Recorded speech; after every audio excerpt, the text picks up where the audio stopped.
I couldn't believe my eyes when I saw this thing in Turkey. Truly, we are living in the last days. To be more precise, we are in the time which Christ referred to as the beginning of sorrows. The Lord Jesus warned us in Luke 21:11, "And great earthquakes shall be in divers places, and famines, and pestilences, and fearful sights, and great signs shall there be from heaven." Not just earthquakes, but great earthquakes. We are seeing this unfold before us. No one can deny that the recent Turkey Syria earthquake was a great earthquake. It was enormous in size, scope, destruction, and devastation. The scenes unfolding from that region are nothing short of absolutely horrific, and we are to pray for the people of that place. We know that the last days would be horrific, but to actually witness these things and not just glean them from the words of the Bible is quite sobering, to say the least. We've now endured pestilences. We are facing the genuine threat of famine and food shortages, and earthquakes that wield devastating effects are now becoming prophecy fulfilled, just as Jesus said. By now, many of you have probably seen the images of the devastation coming from the Turkey Syria region, but one story in particular caught my eye. Right outside the city of Antakya, there once stood a verdant green portion of land that was lush with lively green olive groves. No doubt that this was a beautiful sight that most of the locals would have taken for granted. Then the earthquake hit. While the residents hunkered down in their homes, the earth began to shake, transforming the once sprawling field into a massive valley. The earth literally opened up, forming a gigantic chasm. This left the surrounding residents in shock. The landscape would now be forever altered, and each day this massive valley would be a sobering reminder of the horror, death, and devastation of the event. As a student of the scriptures, that chasm reminded me of something else as well. The Bible speaks of another earthquake that is to come. Though there will be earthquakes that will be so potent that they will alter the entire globe, one in particular is reminiscent of a very specific prophecy. This prophecy is found in Zechariah 14:3. "Then shall the Lord go forth and fight against those nations as when he fought in the day of battle. And his feet shall stand in that day upon the Mount of Olives, which is before Jerusalem on the east. And the Mount of Olives shall cleave in the midst thereof toward the east and toward the west. And there shall be a very great valley, and half of the mountain shall remove toward the north, and half of it toward the south."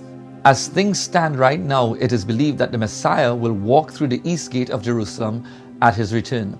The eastern gate of Jerusalem is also called the Golden Gate or the Beautiful Gate. In Hebrew, it is called the Gate of Mercy. The eastern gate was sealed shut around AD 1540 by Suleiman the Magnificent, a sultan of the Ottoman Empire.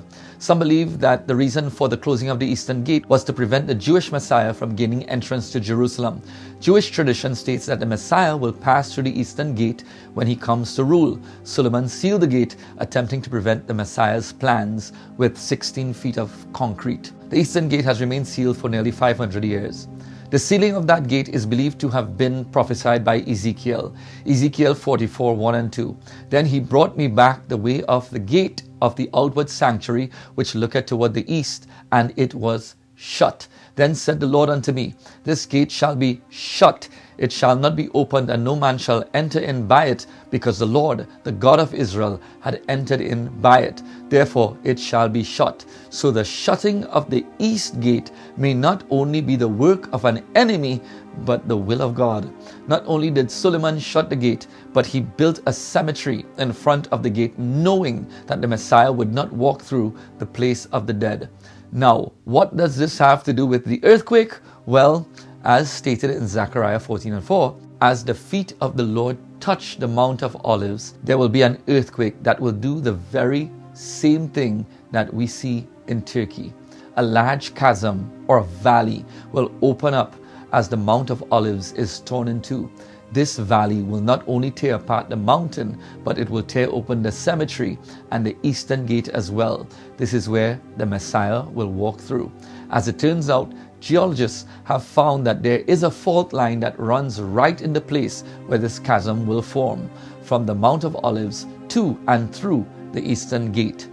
In our present time, it seems as if the earth is experiencing birthing pains, or what we call the beginning of sorrows, while the world mocks, scoffs, and laughs at those looking at these signs and prophecies. I pray that you be sober, even if you do not fully embrace what is being shown to you here in this video. I encourage you to look at these scriptures for yourself. The prophecies are coming to pass, but those who don't want to see them will not see them.